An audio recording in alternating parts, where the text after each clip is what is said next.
Olá galera, tudo bem? Eu sou o Jorge Leal e hoje vamos falar de um assunto bem legal. É sobre cinema. Quem é que não gosta, na verdade, não é? Então, o primeiro de uma série de filmes que eu vou falar aqui com vocês e quero que todo mundo acompanhe. Quem quiser pode curtir e dar o seu palpite, a sua opinião, a crítica sobre o nosso pensamento. É sobre A Rota da Fúria, Mad Max. Não sei se vocês já viram, mas o filme é excelente. É um dos melhores filmes de ação de 2015. Ele foi indicado a 10 Oscars e levou, se não me engano, 6 estatuetas, claro, pelos efeitos mais técnicos e não. A gente percebe que ele tem um visual bem legal, que é na tonalidade entre laranja e o azul. E isso até então não tinha sido muito usado aqui no cinema, porque são dois tons de cores que não é muito comum. Mas para falar realmente do filme, ele conta a história de Mad Max. Reparem que a palavra Mad aí é uma referência a que ele é um personagem irado, né? Não é porque meio louco, na verdade ele perdeu o filho e a esposa no segundo filme, se não me engano. Ele é capturado por uma horda do Immortan Joe, que é o vilão da série. Todo filme do Mad Max, ele sempre tem um vilão excêntrico, né? Que a gente chama, que é bem esquisitão. Aí está Immortan Joe, ele é o vilão, ele tem muitos filhos e ele, quando captura as mulheres no deserto, eles transformam aquelas que são as mais bonitas em paredeiras. E aí ele é um grande reprodutor. Então cada um dos filhos dele tem um corpo pintado de pó branco, para mostrar a pureza dessa garotada. Mas na fronte de cada um deles, a testa, claro, ela é pintada de preto. Isso significa que eles não têm uma visão aberta, né? Se você olhar um pouquinho para a Furiosa, que é essa que a gente viu agora, mostrada aqui no filme, ela tem, vejam aqui, ao contrário dos meninos, os meninos têm a região aqui dos olhos mais escura, ela tem a região mais negra da testa. Isso significa que, em relação às paredeiras, ela provoca um certo medo, ela não é como os demais, entendeu? Ela tem um diferencial. Já a molecada que trabalha com ele, a gente pode conferir aqui, eles vão ter a região ocular praticamente toda em negro. Eles têm um coração puro, mas por outro lado, demonstra que eles não sabem o que estão fazendo. Eles seguem a regra de alguém. Então esse é o personagem Nux, que ele vai crescendo ao longo do filme. E se você olhar bem, todos os demais têm a região mais escura. Ele tem o contorno aqui do olho, repare que é um pouco mais claro. Isso mostra que ele, ao longo do filme, vai se tornar uma pessoa mais aberta e vai compreender melhor o papel do seu chefe, que não é aquilo que ele espera.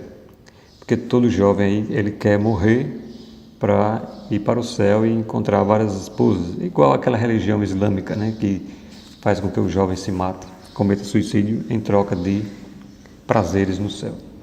Então o filme conta a história de Immortan Joe, que ele vai atrás de Furiosa, que é uma das suas esposas. O problema é que ela fugia com as melhores paredeiras dele. E aí ele sai em comboio para capturar todas elas. Então a região aqui da caverna, ela é praticamente azulada para mostrar a frieza que está aí dentro.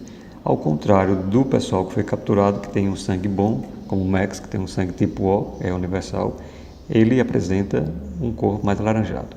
E daí vem a grande perseguição, uma das grandes, né, porque existem várias, ao redor do filme, em todo o filme, aliás. Uma cena bem legal que todo mundo gosta é quando o roqueiro aparece aí nessa imagem, né? Repare que ele foi propositalmente colocado de vermelho para que a gente seja chamado mais atenção um pouco. E aí tem a perseguição de Max. Ele é capturado e é colocado aí na frente como uma bolsa de sangue, porque Nux ele está precisando de sangue e daí ele precisa que o sangue fique sendo drenado até o corpo dele. Como ele está capturado, ele deve seguir juntamente com o carro. Quando eu me propus a fazer a análise do filme, nas aulas de mídias e tecnologias com os nossos alunos aqui do colégio, do primeiro ano do ensino médio, muitos deles perguntavam para mim por que eles jogam a lança e explodem o carro. É como se na ponta da lança tivesse um coquetel Molotov, aquele tipo de a arma que você coloca combustível numa garrafa e na ponta eles usam, claro, pólvora para quando atingir o veículo, eles explodem naturalmente. Aí é uma das cenas de perseguição. Repare que em quase todas as cenas aqui do filme, o tom de laranja demonstra justamente isso, né? O calor do deserto, mas o tom de azul no céu bem acentuado é a procura constante que eles têm em busca de água e de vida. Outra coisa que você tem que levar em conta e deve prestar bastante atenção é quando os homens de guerra eles querem cometer suicídio. Repare que eles vão pintar a boca de branco, de prata na verdade.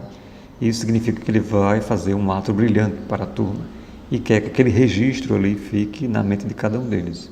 Então, toda vez que um garoto de guerra faz esse tipo de coisa,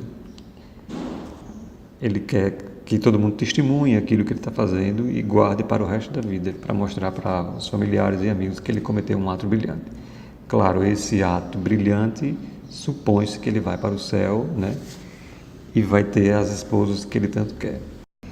Como o tom do filme é todo em laranja, à medida que eles vão entrando na tempestade de areia, o clima aí fica um pouco mais avermelhado, né? Alaranjado, amarelado, para mostrar esse clima catastrófico que eles vão entrar. E durante a perseguição dentro da tempestade, o que acontece? Existem alguns flashes claros que é para mostrar em prata, que é para mostrar ao telespectador, àquele que está no cinema, de que ele deve ficar marcado para a memória de cada um deles. Quando eu falei sobre Furiosa, as demais paredeiras, elas não têm a fronte, né, pintada de preto. Elas são como outra qualquer. Quem viu o filme já notou que ele é um filme que tem muita sequência de ação do começo ao fim.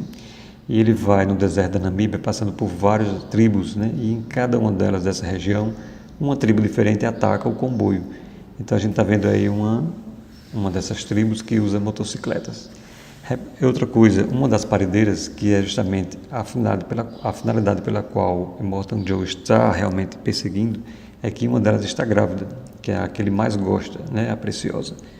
E eles estão aí no deserto tentando se salvar de uma dessas tribos. Atrás dela, da tribo, existe um outro comboio maior, que é o do Immortan Joe. Quando eu mostrei o filme para os alunos, eu disse, pessoal, vocês sabem que eles estão gravando um filme no deserto e lá não tem energia elétrica, né?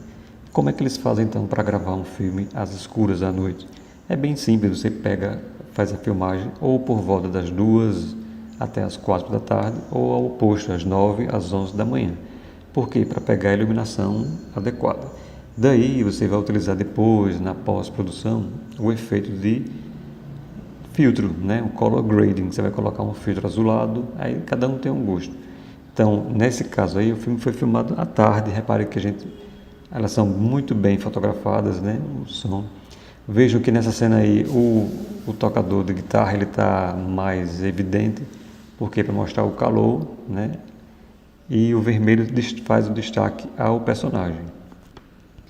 Tem uma cena especial em que eles estão dentro do carro, e é à noite, é noturna, claro, mas dentro do veículo existe uma lanterna. Ao redor das minas, as paredeiras, está tudo mais alaranjado, mostra o calor que o corpo, quando em contato com o outro, faz na cena. Os demais personagens estão em azul, o que mostra a solidão de cada um deles, né? Na sua vida em busca de um objetivo. Então a diferença é essa. Se eu tirar o elemento lanterna ali, de qualquer forma o tom de pele ficaria um pouco mais alaranjado para demonstrar esse calor que existe quando várias pessoas estão em conjunto. Ainda sobre o fato de gravar à noite, o aluno ou o estudante de cinema ele pode identificar mais ou menos o horário em que foi gravada a cena pela sombra que se projeta do personagem ou figurante no chão. A gente pode ter uma ideia mais ou menos que o filme, essa cena aqui foi gravada mais ou menos por volta das 3h30, por aí. Depois da metade do filme, Furiosa finalmente vai encontrar as mães, né? E aí a gente observa que a cor já muda um pouco mais, tudo está ficando mais evidente para elas, né? Tudo está sendo esclarecido. Por isso que a imagem fica um pouco mais clara, tudo está mudando.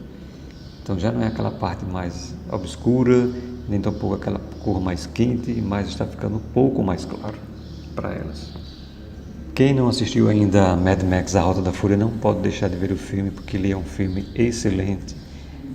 Tem ótimas cenas de ação, muito bem coreografadas, poucos efeitos especiais, né? Interpretações magistrais de Nux, do vilão e também da Furiosa, que deveria ter ganhado o Oscar, Charlize Theron. E deixa aqui sua opinião. Se a gente chegar aqui a 100 likes, eu vou falar sobre A Invocação do Mal 2, ok? Do contrário, se vocês perderem, o filme que eu vou tratar no próximo programa seria Matrix Reloaded. Obrigado a todos e continuem com a gente.